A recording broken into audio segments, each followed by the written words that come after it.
Hey there, it's Mike Langford. Welcome to another episode of the Modern Financial Advisor Podcast, brought to you by Truelytics, the one and only comprehensive advisor transition management platform. This week on the show, I have Tom Hine, the author of the Zen of Business Acquisitions, with me. Tom is also the CEO of Capital Wealth Management, based in Glastonbury, Connecticut. So he knows a thing or two about acquiring other businesses. He's acquired a few in building Capital Wealth Management, and he's talked to lots of experts in the book about the process. And one of those experts, by the way, is Terry Mullen, the CEO of Truelytics. And as you might imagine, being the comprehensive advisor transition management platform, business acquisitions are a big part of advisor transition management. Many advisors at some point in time will transition out of the business, and they will sell their business either via a planned succession or just outright sale to another advisor, right? And there are advisors out there that are looking to acquire other businesses as part of their growth strategy or their evolution strategy. So really, really important and timely stuff.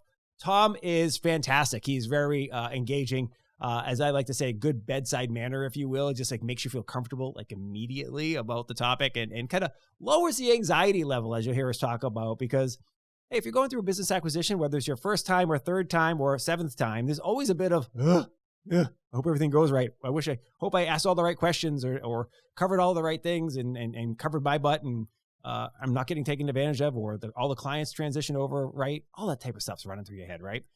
So Tom does a really good job of bringing the Zen to the process, okay? I think you're really going to enjoy this episode of the show. Before we get to the conversation with Tom, as always, please do make sure you like and subscribe to the podcast on Apple Podcasts, Spotify, Stitcher, SoundCloud, or YouTube, wherever you like to get your podcast jam on.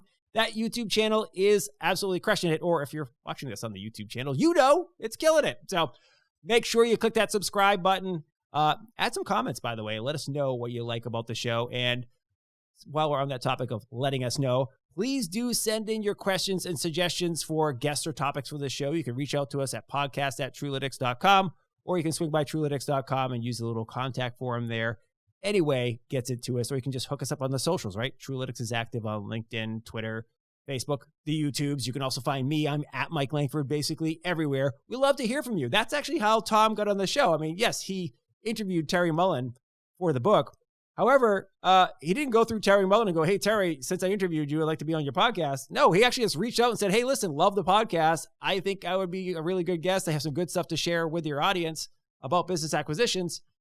He didn't even mention Terry Mullen in that outreach. So he wasn't trying to play favorites, right? He's like, hey, listen, this is really interesting content. He could have just gone through Terry, by the way. Anyways, this is a really good show. I think you're going to love it. Okay, let's get to the conversation with Tom Hine about the Zen of Business Acquisitions. Let's do it. All right. Well, Tom Hine, thank you very much for getting up in the morning here with me and to spend some time on the Modern Financial Advisor Podcast. I have your book right here. I'm looking forward to getting my Zen on for the Zen of Business Acquisition. So welcome to the show, buddy. Thanks a lot, Mike. Yeah, it's a great time of year. I hope everyone had a great Thanksgiving. It's a great time of year to talk about what we do for a living, for acquisitions and the business space. And actually, in January, my audiobook of that same book is going to be released. So this is the first time where the book itself is on Amazon, but then we're going to the next step and fine-tuning the last couple chapters of the actual audiobook, which will make it even easier to listen to on your phone or wherever you want to listen to. I love it. I'm going to listen to the audiobook. Now, I've read through the book. I love audiobooks. I'm particularly fond of the ones where the author actually reads the audiobook his or herself, right? Because yep. I don't know about you, but when you read, there's a voice happening in your head when you're reading the words, right? And so especially if you know the author, and now that you and I know each other, and for the listeners, by the way, or viewers over on YouTube, this is the second time we're recording this podcast due to some technical issues that happened in the first one. So now you and I are like buddies. Like I feel like we've spent a lot of time together. I feel like I know you. And as I mentioned in the intro video, kind of promoting this episode, you've got this great, kind of bedside manner. You've got this just a great approach about you. So I'm looking forward to hearing the audiobook in your voice. Thank you. And I will share with your listeners, because it is the up and coming trend.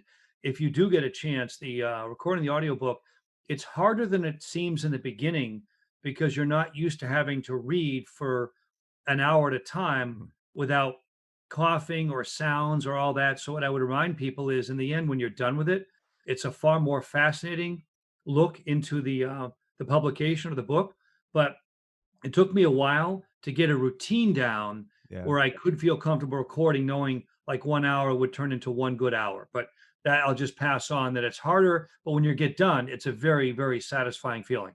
You know, it's really, I'm glad you brought that up. And I think, by the way, this is a good part of this conversation because you're not the first advisor to write a book, and you certainly won't be the last to write a book. And I think a lot of people, writing a book is a great tool. It's a great process to go through. It helps you shape your thinking and so forth. One of the things you just mentioned there about reading a book, even your own writing is harder than it looks. I can speak, validate that from my experience in that, I do a lot of podcasting, obviously, and I do a lot of video, and frequently I will read a little bit of a script. Like, I'll write something to read, or I'll do voiceover work.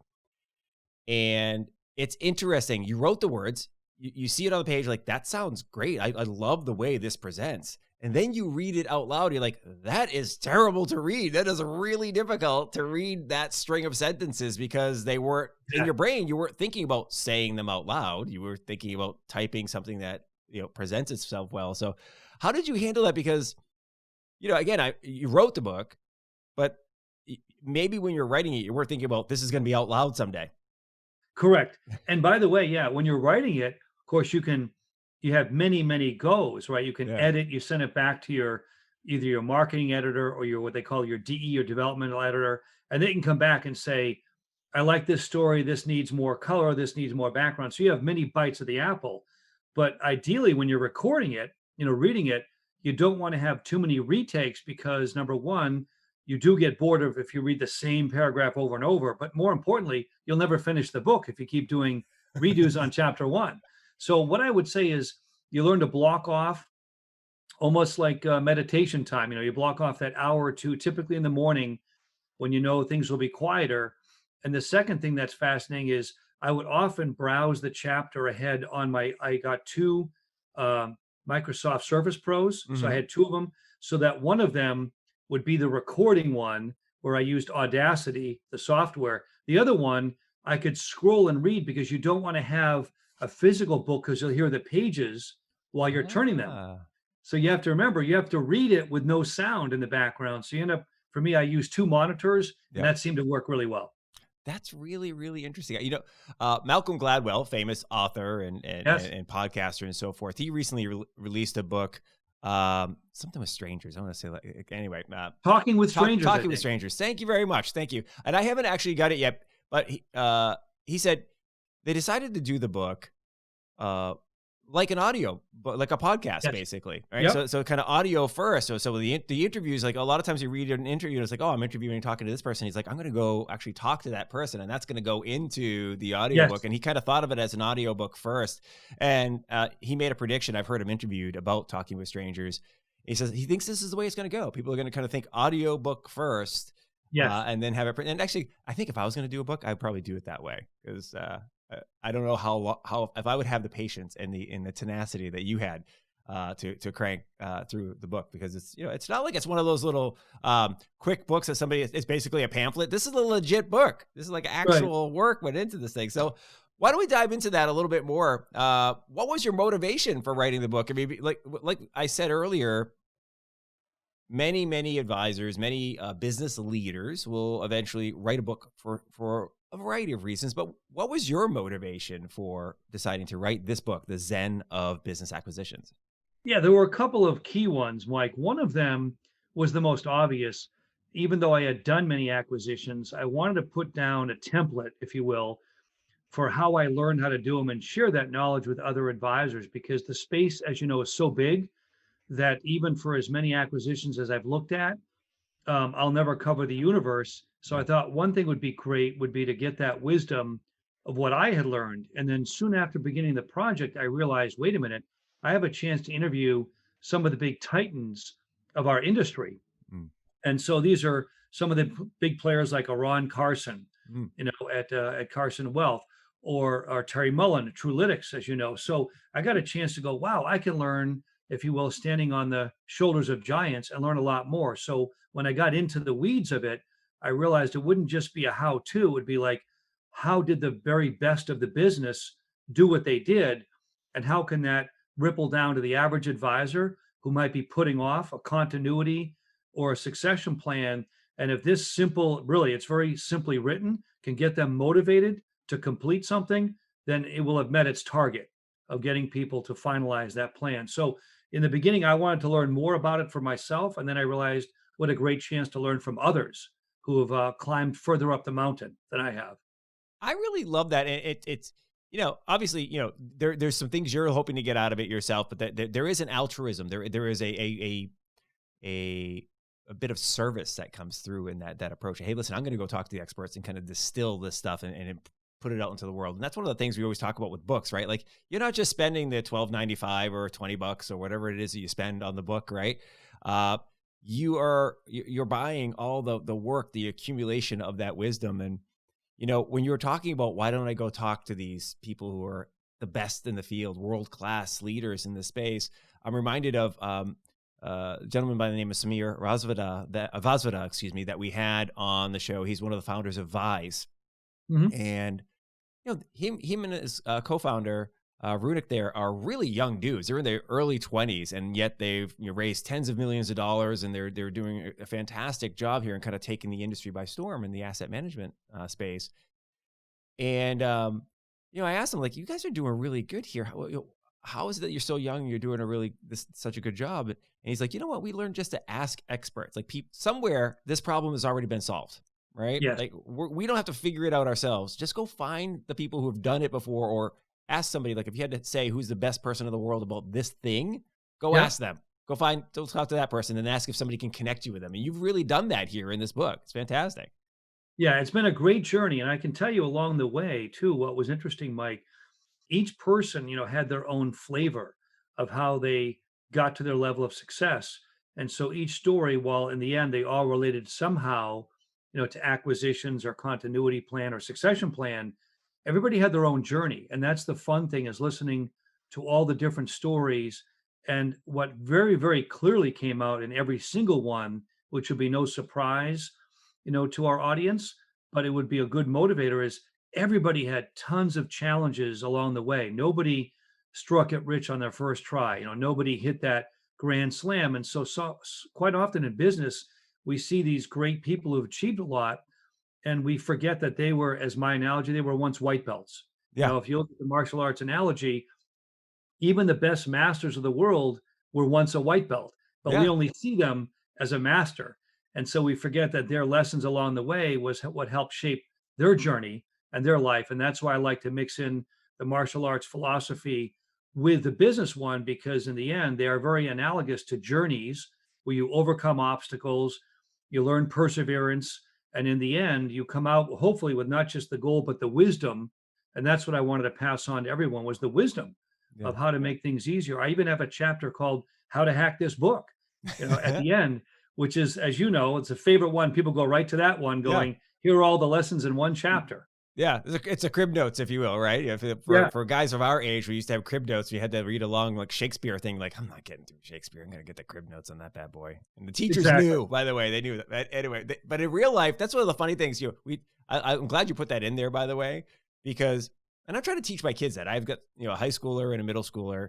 And, I always, look, right now you got to go through the process, but the reality is, in the real world, you're going to be able to use your calculator or a spreadsheet or go to Google to get that answer, right? But like, you do need to know how to do this type of stuff. But that's really fascinating. You actually mentioned Terry. So it's one of those full disclosure things. You're on the Modern Financial Advisor podcast by Truelytics, and you happen to interview Terry Mullen, the CEO of Truelytics, for the book in the first chapter. How did you guys meet, by the way? I'm glad you reached out to get on the show. You followed the thing that we always say, like, hey, listen, if you think you'd be good for the show, reach on out. We'd like to talk to you. And you did, and here you are. But I didn't know it when you first reached out that Terry was actually in the book. So how did the two of you guys get together, and how did that chapter come about? Yeah, it's a great story. So one of my contacts, having been at different broker dealers, in my lifetime, one of my prior contacts that was at a different broker dealer, I had reached out to him and said, "Hey, I'm thinking about writing this book on acquisitions."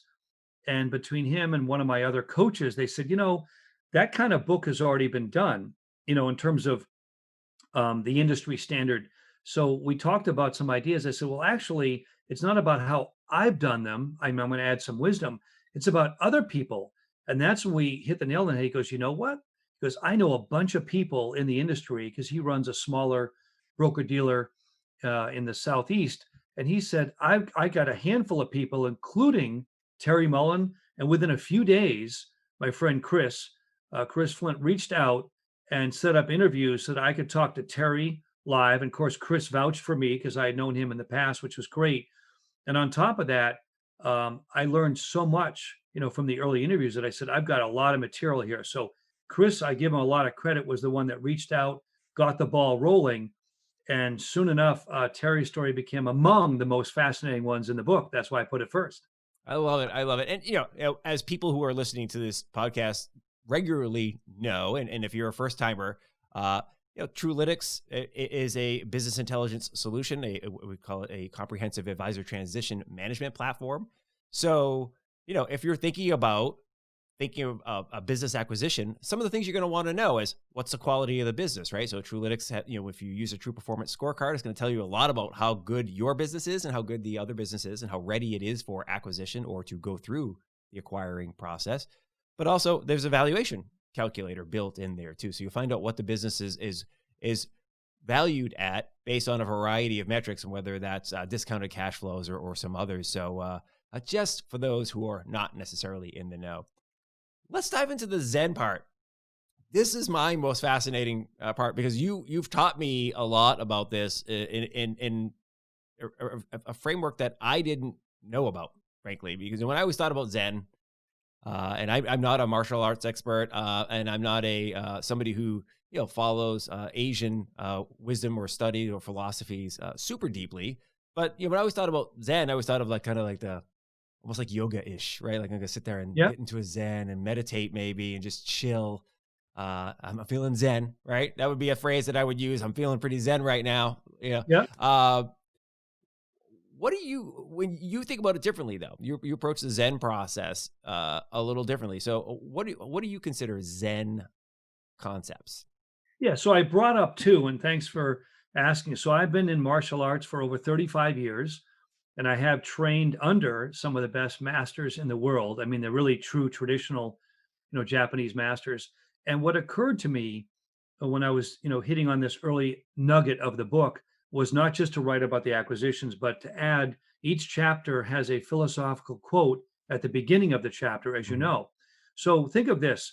Two of the key aspects of Zen, one is called the beginner's mind. And I can't emphasize that enough. And I thought, what a great way to teach the audience. If this is your first time either looking at, and I'll define in a moment, by the way, continuity and succession planning. Don't let me forget that point. That's Sure. going to be key. But I wanted to define for the beginner, right? When you're a white belt in martial arts, you come into the dojo, you don't know anything, you don't even know how to bow. And they teach you, how to bow, how to make a fist, etc. Well, I thought, let's do the same thing. So the beginner's mind attitude means that when you're approaching acquisitions or continuity plans, since you're a beginner, all the options are open to you. You ask a lot of questions. And as we talked about just now, like these gentlemen that formed that great startup, when you ask a lot of the right questions to the right people, you get a lot of wisdom. So that was the first thing I wanted people to understand is nobody gets dropped into the acquisition space and gets it right. In fact, Ron Carson said his first acquisition was a disaster. It was a complete clash of cultures. He didn't know any better, but he started off as a white belt, and now I would say he's at the advanced level of black belt. So number one, that's the the beginner's mind. Okay. And then the true purpose of Zen, I have a quote in there, is to see things as they are. And the reason why I thought that was important is we often, and I'm one of them, get so hyped up. I mean, I've probably looked at over 100 firms. I'm working on acquisitions 8 and 9 as we speak, but we get so hyped up that we want to do, number 10, number 11, that we forget to sit back and let's say, okay, what's the purpose of this particular acquisition? What am I doing it for? Who does it help? Is this good for my team? Is it good for my clients? So in that sense, I wanted to slow things down with the Zen aspect and say, just like somebody would meditate and they tell you, take some deep breaths, is to really spend the time to think about, why am I doing this? And that's one of my best um, pieces of wisdom for the audience. And this was a quote from one of my interviews, was the best deals are the bad ones that you never do. You might think, well, that's counterintuitive, right? But what we're saying is, if you buy a bunch of bad firms, you'll create a nightmare for yourself and your team, and you'll go down the wrong path for years. So if you avoid the negative ones and focus on the very few positive ones in the beginning, you're going to have a much more peaceful, hence Zen existence. But if you go after shooting basically a shotgun on the wall approach, you may get a lot of firms, but you'll create a lot of chaos. And that's not what I wanted to promote in this book. I want to promote simplicity, step by step, ease of use, ease of management, not much breakage, as they say, in the onboarding. That was the goal. So it's the true purpose of Zen and the beginner's mind, or that white belt feeling. Those were two of the themes I wanted to make sure I got out there.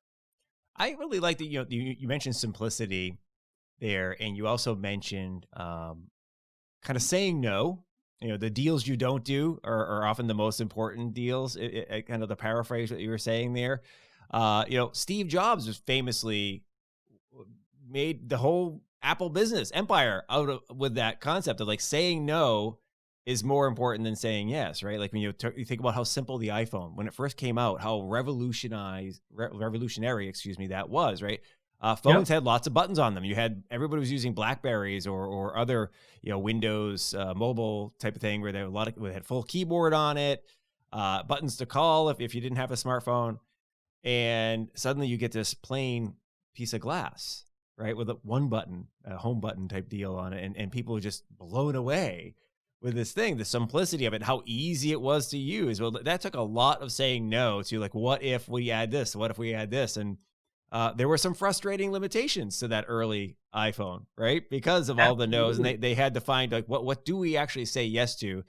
I really like that. I like that kind of framework on making it simpler for yourself, and focusing with that beginner's mind, asking the questions and realizing that you are going to screw up at the beginning. It's not going to go 100% smoothly.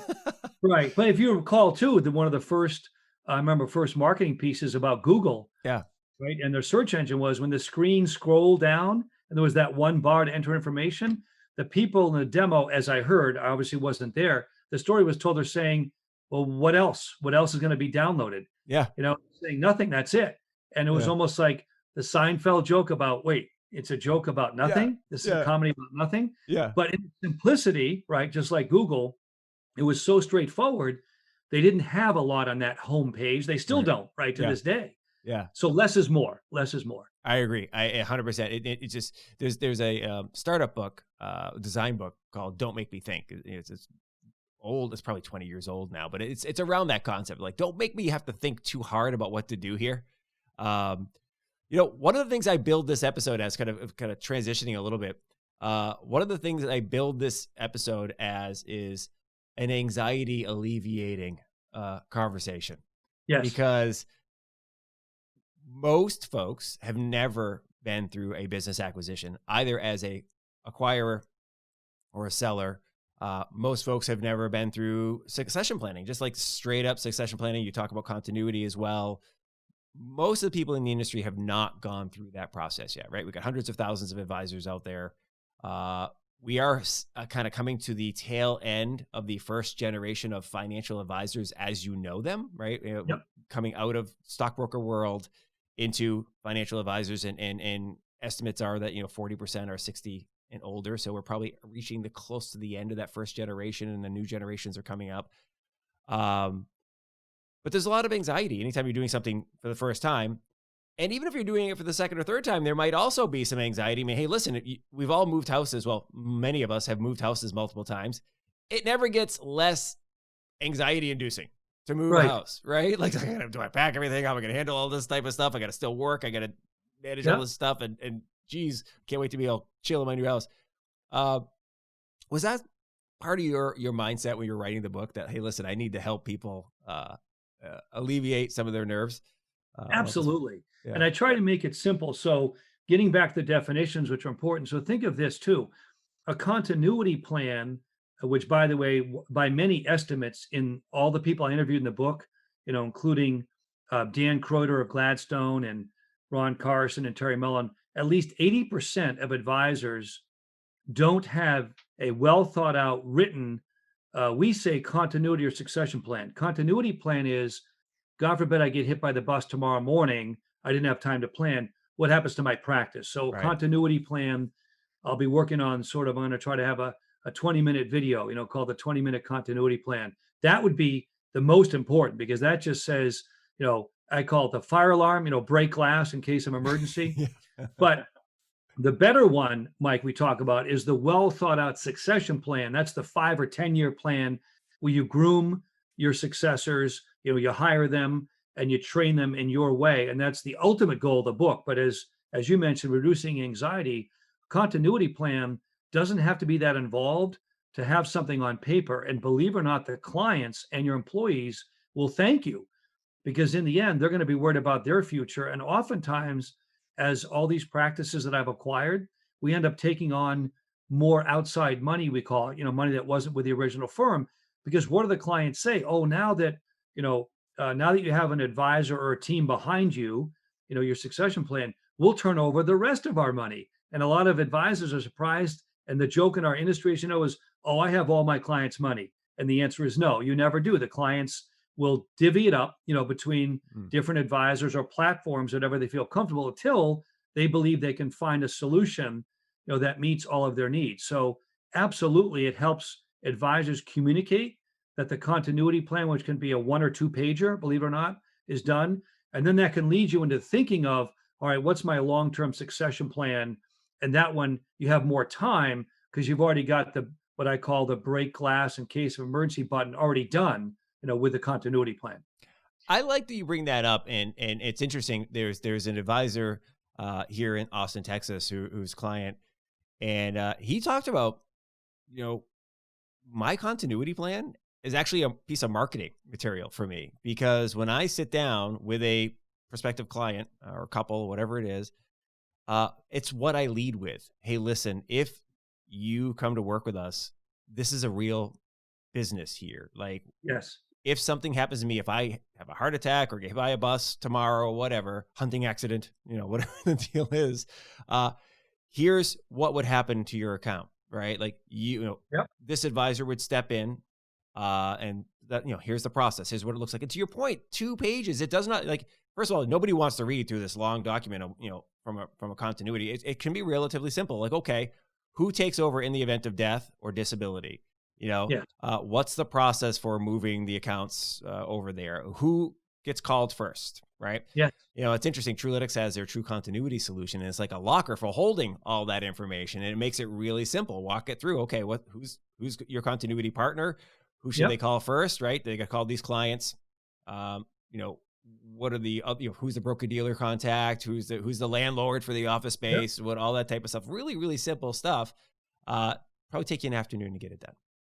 Right. And the big fear we talked about earlier, Mike, the reason why after interviewing myself, hundreds of advisors, there's a few categories that are common to why people put it off, right? The same thing, by the way, I ask advisors, if your top clients didn't have a will, would you let that go on for years and years? And every advisor says, no, I would make sure they get to an attorney, right, and get a will for their own estate plan.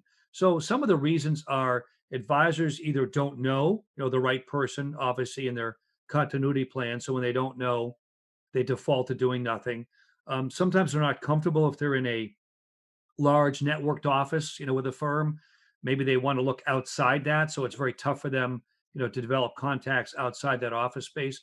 Sometimes they're not comfortable with the business model that they're in. Maybe they want to go over to fee-based, asset management, or maybe they want to go hourly, retainer, whatever, and the model they're in doesn't have that. Sometimes it's fear of their own future. Like, what will I do, after I leave my practice? That's a biggie. So I try to make sure that advisors realize all those excuses are valid, but they're not an excuse to stop you from doing something. They're all reasons, why you can't have the perfect plan. But oftentimes, many coaching programs tell you if you get 80% of the way there, that's very good. You don't have to get 100% on day one. And Yeah. that's part of it. You don't have to have a perfect plan. And I just echo in one of the interviews, the advisor said he asked his top clients what they thought of his first succession plan years ago. And they hated it. They said, absolutely not. If you died, we'd leave. So he sort of metaphorically, right, ripped up that plan and did a new one. And that's what I share with my clients now that they've known I've had my own plan for many years. So, as you said, it's actually a very, if an advisor gets to be in their 50s or 60s, it's a very important point. I mean, one statistic I gathered in writing the book, there are more CFPs older than age 70 than there are under age 30 in this industry. So you can imagine what that means for people not planning for their continuity. So yeah, it doesn't have to be perfect, but get it on paper, get it started. And like anything else, you can revise it over time and then you'll feel great. And so will your family, your employees, and obviously your clients will feel great about it too. Yeah, and that's a really good point, and it's probably similar to the advice that advisors give their clients, right? Like, especially if you get a client who comes in and really doesn't feel like they're where they want to be financially, right? That they're not necessarily close to achieving their goals. It's like, okay, let's just get started, right? Everybody, the famous, the journey of a 1,000 miles starts with a single step type of deal. You just like get the ball rolling, okay? You don't have to be perfect out of the gates. Your chances are you're probably going to make some mistakes, but that's okay. It's like, this is not something that's permanent immediately, right? It's like, okay, this is step one. This is phase one. If something happened today, this is what we do. And then you'll learn some more over time. Let's talk a little bit more about some of the other Zen concepts that you teach in the book. And maybe along that kind of like the practiced repetition concept, right? You talk a lot about that in the book.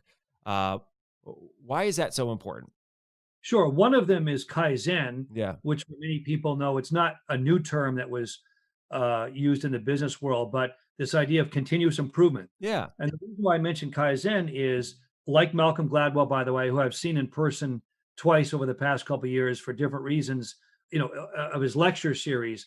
But what's great is he mentioned the 10,000 hours. You may recall how the Beatles played in Germany well before they came back, to the UK. So the reason why the Kaizen is important, whether it's, tennis or skiing or yoga or martial arts, this muscle memory, this repetition of something gets you better and better at it. So for example, I can tell you many advisors are probably so used to doing fact finds that they could do them with their eyes closed, but yet in today's Zoom altered world or the altered world of COVID-19, it's now a different way to do a fact find over Zoom. So in a way, you're still practicing doing your client intake or your discovery meeting, but you're now having to do it with Zoom. And all of us admit that we love this as a people business, right? But in this era of COVID, we haven't been able to meet in person. So this idea of Kaizen, continuous improvement, that's a huge part about it, because whether you take how you manage money for a living, how you do your reviews, how you onboard clients, how you do your client events, whatever it is, take every little piece of the puzzle and try to tweak it and make it a little bit better.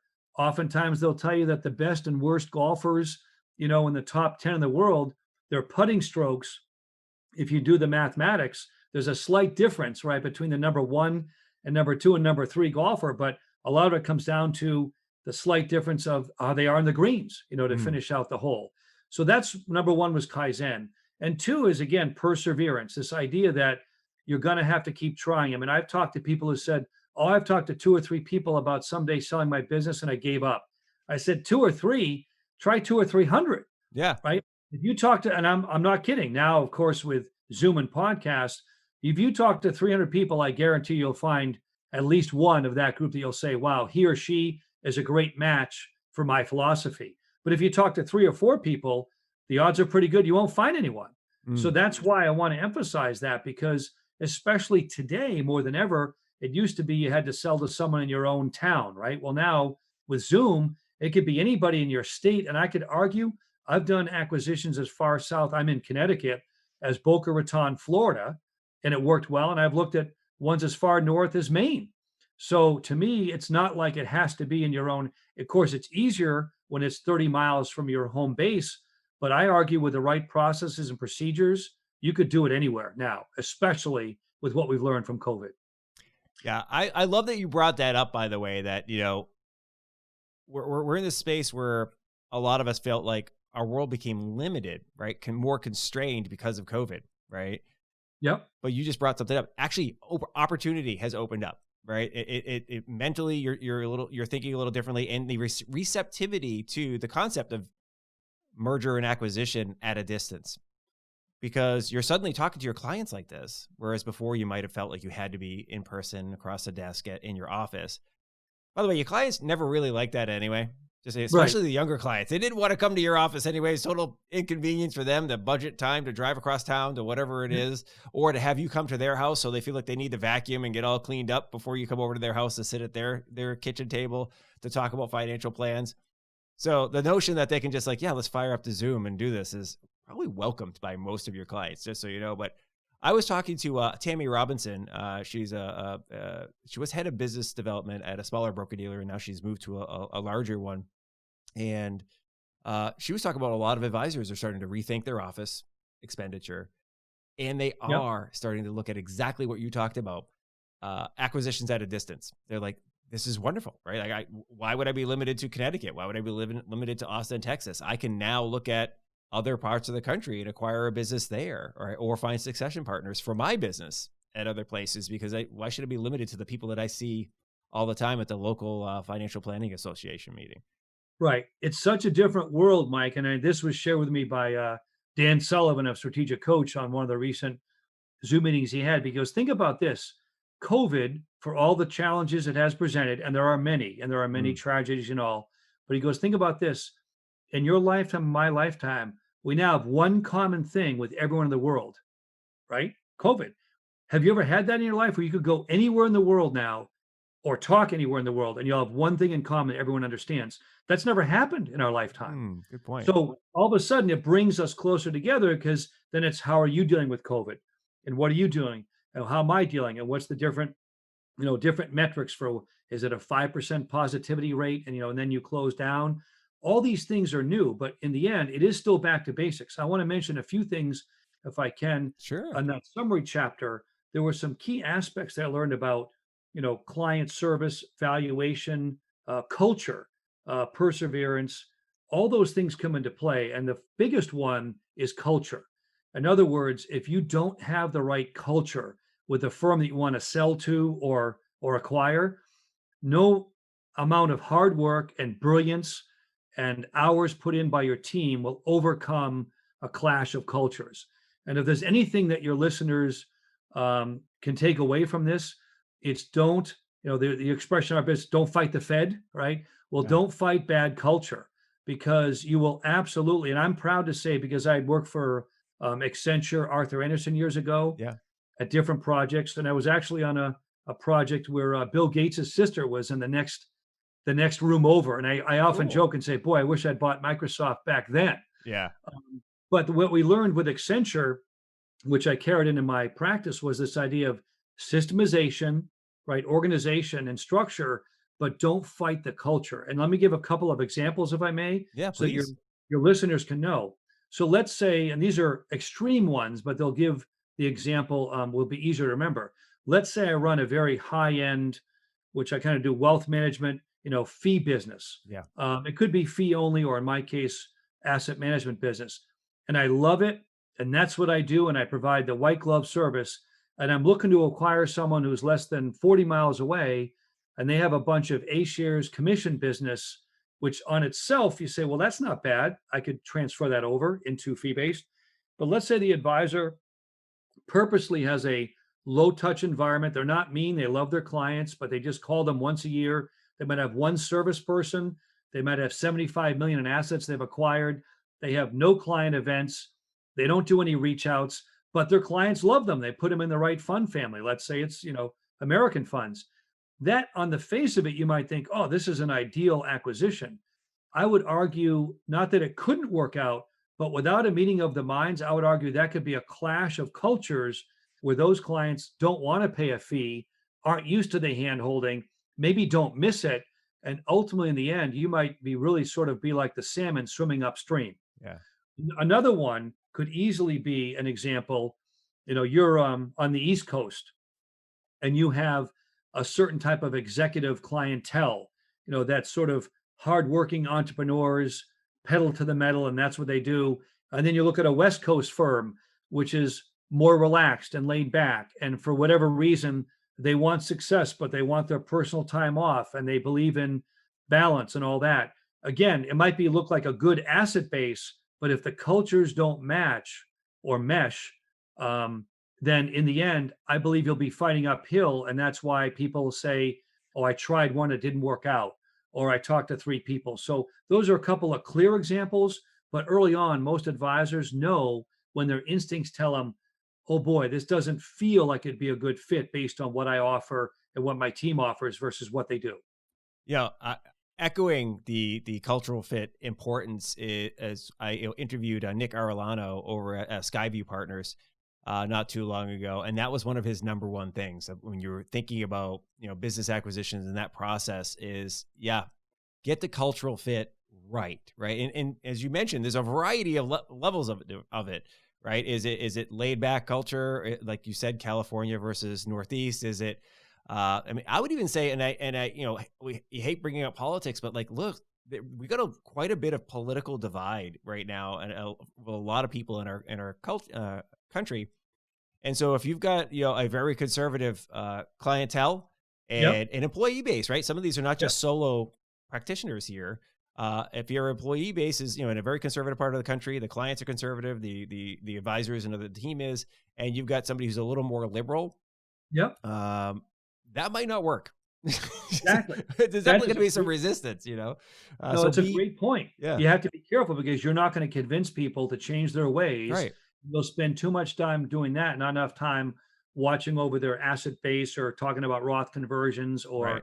or, second generation wealth transfer techniques. And that's where you want to spend your time. Well, I was looking at Absolutely. as removing friction, right? So I'm a huge fan of in your business life and in your real life, personal life as well, just try to remove as much friction as possible. Friction does help us grow, right? Of course, you do want to have some resistance and grow through it.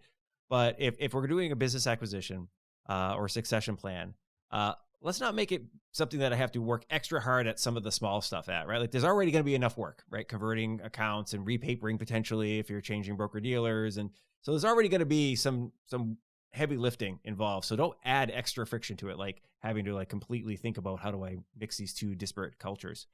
Um, what are some of the trends you're seeing? So we're getting kind of nearish to the end here. I want to make sure we cover a couple of concepts. One is trends, right? So obviously the industry's moving; it doesn't stay still.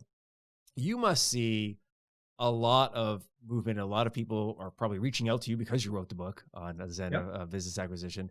What are some trends you're seeing in terms of things that they're thinking about? Yeah, so this is a great question in terms of what I can share. So some of the people I interviewed in the book, for example, James Hughes, Live Oak Bank, Mm, right? Some of the trends in banking and financing are that if the buyers have the wherewithal, they're working on these sort of all 100% finance deals up front where the money's available hmm and that the seller doesn't have to worry about saying, well, when am I going to get my money, right? The seller's biggest concern is who's taking care of my clients? When do I get my money? So the live oak banks that stepped in maybe 2015, circa 2016, they've changed that from the way that I did my first deals, which were like 10% down, 40% note, and let's say 50% earnout. And hmm those aren't being done. So some of the trends are the financing is available for the qualified buyer, let's say. That's a big one. And I talked to Carolyn Armitage of Echelon Partners, who did a great job sharing with me that some of the other trends are that the broker dealer world has a certain amount of limitation versus the RIA world, right? So some of the trends are, even though I have acquired a couple of RIAs, in general, the RIA world is more plain vanilla. mm One IRA to acquire another RIA is easier to understand. There's less what they call breakage.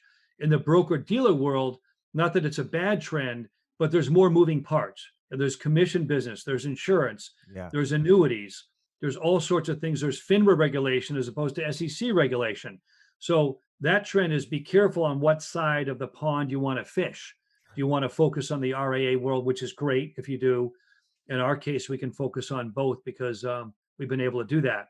So that's another trend. Dave Grau of FP Transitions, Dave Grau Sr. talked about he thinks not enough is being done for the owners of G1, that would be my generation, baby boomers, to really get things in place for G2 and G3. So he'll say, we as an industry are not creating sustainable businesses, meaning to last beyond the first generation, because we're not putting the people in place, hiring bright young CFPs, giving them responsibility, watch how they do, and then groom them for the next phase up. That was his concern about that trend.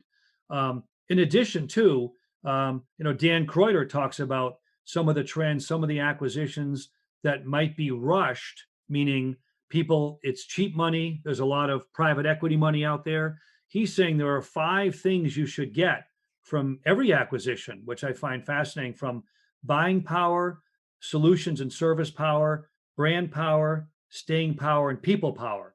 So he's saying if you, in his world, that metric, if you don't have those 5 things, then that's not a good acquisition for you. So his concern is people might be rushing in because it's frothy and money has been cheap right now.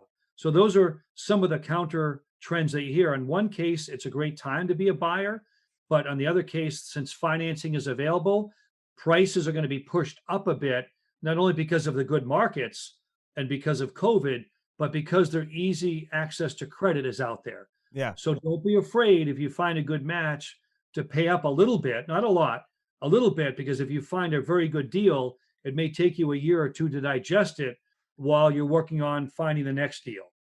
So Yeah. hopefully those are some of the themes that that resonate with your audience that really I got from some of the top producers and top thinkers, in our industry. I really like the 5 powers that you were talking about, because those to me, I wrote a blog post maybe 2 years ago over in the Truelytics blog about considering the strategic value of the acquisition, right? A lot of us, we think about the money, right? With the assets I'm acquiring and how will that change the business and the revenue and profitability that'll come with it. But there are some strategic value that you're acquiring too, right? You're bringing on talent. Absolutely. So maybe you're bringing on young talent and that's setting you up to grow. Like it's not just the book of business you're buying. It's like, I'm bringing on some high quality talent. Maybe it's location, right? Maybe you're like, hey, listen, I'm in Austin, Texas. We want to also have an office in Houston. So then now I have a strategic value of like, I've got 2 anchor points between, east and west here, type of part of the state. And I'm able to kind of expand our book of business a little more greatly or footprint a little great. So there's a lot of those types of things. I like that way of thinking. One of the other things we were talking about not too long ago, as you're thinking about acquisition here, is being mindful of the client mix, right? That you're bringing on, right? Especially during a COVID, right? Some of these businesses, the client mix has been revealed to be particularly susceptible to negative economic downturns. Like if you have a client mix of restaurateurs, yes, that can be problematic right now, right? If like, hey, listen, I built up this great book of business. It's all the people who are the movers and shakers in the restaurant industry in Austin, Texas, they're my clients. Well, right now your client book looks really crappy. It's just scary. That's a very good point, by the way, because whether it's clients or maybe people that did, real estate leasing, maybe in a bunch of top, commercial real estate people. And that's why we don't get in too much detail in the book, but that's why I talk about one of the other strategies or talents is the legal aspect, having a good corporate attorney, and I've had one for over a decade, that can really craft the right language, because you will have what they call, hooks or escape clauses, that if the revenue doesn't add up to what you thought through no fault of your own, that you don't want to be paying for revenue that you never got. So even though we don't cover it in detail, I do mention you want to have a great tax attorney or tax accountant and a great legal mind, because believe it or not, there's an art more than a science of how you craft, these agreements, that the buyer gets what he or she wants and the seller gets what he or she wants, and you can do it, but you got to have someone really a good craftsman in terms of the legal language. So thanks for bringing that point up, because it does matter what constitute your book, or if you have what we call concentration risk. Yeah. I went through a deal where the top 3 clients were 75% of the asset base, and it worked well, but we had to have many clauses and things in there. So the seller knew, look, we know it's not fair if you think if we're going to blow the deal, then you're going to say, well, if you blow the deal and I lose those clients, that's not my fault. But I would argue those clients are so precious to your practice that we have to handle them with kid gloves. Therefore, we have to have some extra language in there if they left, if one of them was older or in ill health. So Yep. there are a lot of moving parts on the legal aspect, but you are right. You really want to do a good due diligence to see what is the book comprised of. No Yeah. question, that's a key part of it. Yeah, absolutely. And I think that very frequently, I think that goes overlooked, right? I think at least in the early stages, right? You look at the book of business, you're like, oh, wow, great. This revenue stream is going to look fantastic sliding into mine. Exactly. Let's go a little level deeper. Make sure that we have the right client mix there. One of the things that popped in my mind as I'm thinking about this is how to prepare, right? Because very few people wake up day after Thanksgiving, as we're recording this, and go, oh, you know what I want to do? I want to buy a business. Let's go do it right now, right? That's just, chances are they start thinking, well, maybe I need to grow through acquisition. Maybe I need to go buy another book of business. I'd like to grow. I'd like to that would give me the runway to continue to do some other things, whatever the goals may be. Yep. What are your suggestions for those advisors who are starting to think about it, and it may be in the next year or 2 years? And by the way, it could be both sides of that, right? If I'm somebody who's waking up and I'm thinking, you know what, I think I want out, or I think I want to have a different glide path, right, out of the industry. Like over the next decade, I want to kind of take my time and start to wind down, and then eventually, 10 years from now, 2030, I'm done, I'm retired. What are some of your recommendations for preparing for that? So great question. I thought I'd use a great analogy for those of us that have all been homebound, right, with Netflix. If anyone has caught Cobra Kai. Oh, yeah. One, right, the Karate Kid. Love so it. I just finished it last night, and I thought, what a great analogy. So those of you that haven't watched Cobra Kai, it is the successor to the Karate Kid, which in my generation was the American version of Bruce Lee. Yeah. And and Enter the Dragon. So a little bit of history there. But the cool thing about Cobra Kai, if you notice, there's two different competing dojos. There's LaRusso, the guy that owns the auto dealership, right? He was the famous one from Miyagi-Do. Yep. Miyagi was the more traditional martial arts, not about anger and vim and vigor, more about peace of mind and tranquility.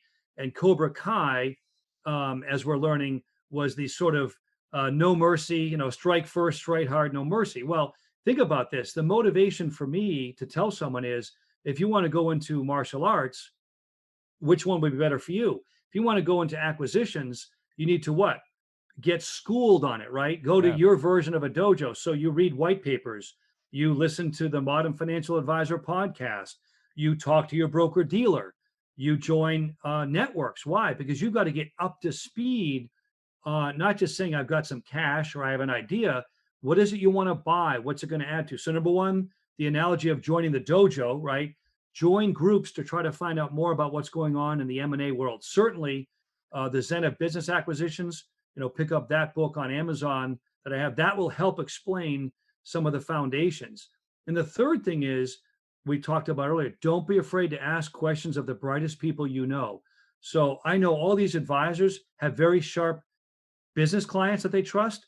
Take one of your top clients, if you trust him or her, that has done well. Let's say they've owned Subway franchises, right? Or they've owned Dunkin' Donuts franchise. You can take them aside if you're comfortable and say, hey, I'm thinking about growing through acquisitions. You've bought 5 Dunkin' Donuts. Tell me what it's like. You'll learn from that person. So, we call that sort of a deep dive on your top clients that you trust. So a lot of different ways to find out. But number one is get schooled. Number two is perseverance. You got to keep learning, get on podcast, keep reading, and certainly get connected, because there are a lot of different stories out there of people who can point you in the right direction. And it's an exciting business. It really is. I love the fact that you brought up, talk to people from outside of the industry who have been through some of these processes, right? Like seek outside guidance, wisdom, if you will, because our industry, I think maybe more than others, gets a little insular, right? Because look, the financial advisory business is fairly unique in several respects, right? I mean, if you're doing an asset management model, you bring on a client, as long as the client stays with you and has assets with you, you're going to get recurring revenue from that business, as long as they have it. And chances are, if you brought them on young, they're going to grow, and that revenue is just going to grow and grow and grow. And in some respect, you didn't have to do a whole lot of extra labor to increase revenue over the years, right? We're also incredibly asset light, capital light on the business, right? We didn't have to go buy a physical shop and worry about a lot of real estate and equipment and a lot of employees to do this, right? So you can run a very profitable, lucrative business with very few people and very minimal amount of other capital infrastructure. So in that respect, it's unique, right? But it is business. It's just business is business, right? And so learning from others in the world from outside of your industry is really, really important. I love that you suggested that. Well, as we get to closing out here, I know people are going to want to, first of all, get the book, The Zen of Business Acquisitions. It's on Amazon. Check it out there. And the audiobook is coming. It did get #1 early release in its category when it came out. So for the few weeks it came out, I was proud of that. But it is on Amazon, and the audiobook should be out in January. So stay tuned. There is an ebook as well on there. And I'll tell you what, I like it because it's a very approachable read, right? So it's written in a very conversational tone, which I always appreciate, right? So it's not like this dense, like, oh, this is brutal. I better a couple of more cups of coffee in me before I start reading.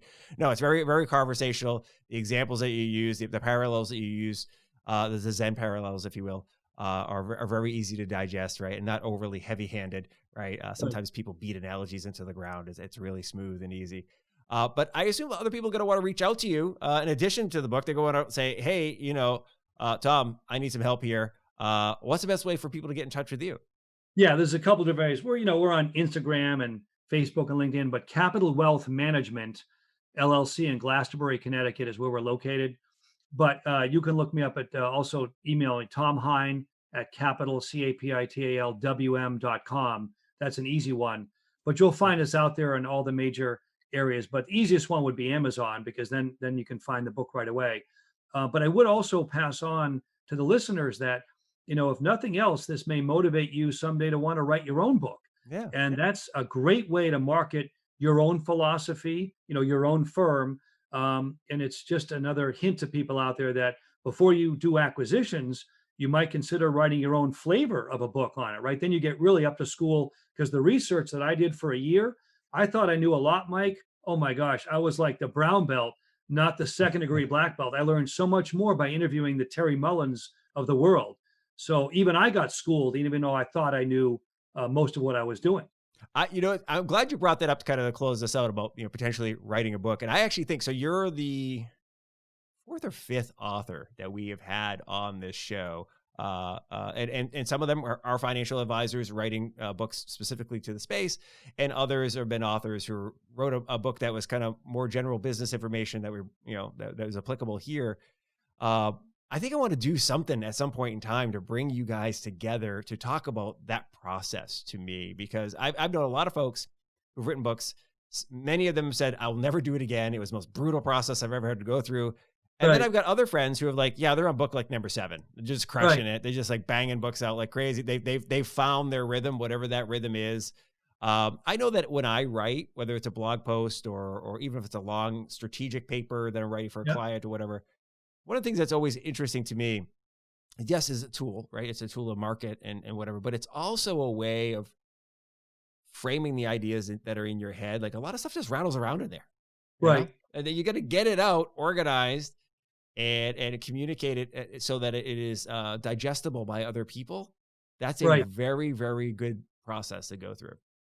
Yeah, that would be maybe a subject for a new future podcast, is just get the authors together, sharing their different creative ideas, because I think your audience would like that too. That'd be fantastic. Well, Tom, thank you very much for in your post-turkey coma morning, getting up and re-recording this podcast together. I really appreciate it. Like I said, I can't tell you how much this meant to me that you were willing to do so. Thank you very much for joining me on the show today. Thanks again, Mike, and have a great rest of the year. You too. Bye. All right. Thank you very much for joining Tom and myself for this episode of the Modern Financial Advisor podcast. It means the world to me that you take time out of your day to listen to this show and now watch this show. So I'm incredibly grateful for that, especially day after Thanksgiving when we're recording this. You think about all the things that you're grateful for. And this community is really amazing, right? Just to see how many people listen and watch the show. We constantly get good feedback about the show. I like to think that it's actually making an impact, right? That it's helping you, that if there are some things about business acquisitions that you're thinking about, if you're considering selling your business or acquiring another business, that this was helpful, that you discovered the book. You heard a little bit from Tom, that the conversation we had, the two of us, gave you some new insights or some new ideas, or maybe some more confidence, right? Alleviated that anxiety, whatever it is. I'm grateful that you spend time with us, and I feel honored that we're able to hopefully bring something to you. Okay. Also, huge thanks to Tom. As you heard, this was the second time we recorded this episode of the podcast. We actually recorded the show a few weeks back, and that's usually kind of the timing. Like, you record the episodes, and it takes a couple of weeks before the releasing and so forth. And scheduling takes time. Getting on somebody's calendar, and then we write up the notes like, hey, here's some of the things we want to talk about, back and forth, and all that good stuff. Then you actually get down and you record the show. And then you go to post-production, you edit the show, and then you get it on all those podcasting platforms. As I mentioned, Apple Podcasts, Spotify, yada, yada. You get it up on YouTube. The video gets edited. Well, when we downloaded the files that for Tom and my original conversation, my audio was god-awful. It was just terrible. Some sort of weird static was in it. I'm like, well, okay, that's not a big deal. We'll go to the backup audio. I have a soundboard that we use here that records audio sound right from this professional level microphone via what's called an XLR cable right into the soundboard. There should be no interference, no nothing. It should just be pristine, crisp sound. And something went wrong there. I have no idea what was going on, but it was just this horrific staticky sound just on my audio. Tom sounded fantastic. But so long-winded way of saying, it took some work, but we had to get Tom back on the show, and I really appreciate him carving out another hour of his time to do it, because that's very generous of him to do so. So huge thanks to you, Tom. Thank you very much. I hope this show was good for you. I know we're going to have Tom on the show for other topics. He and I were kicking some around. This is going to be great. All right. Hope you're having a wonderful day, enjoying the holidays with your family. Hope you're staying safe. Please do make sure you wear that mask, keep your distance, and be nice to each other, okay? It's a holiday time, all right? All right, we'll see you next time on the Modern Financial Advisor Podcast. All right, see ya. Bye.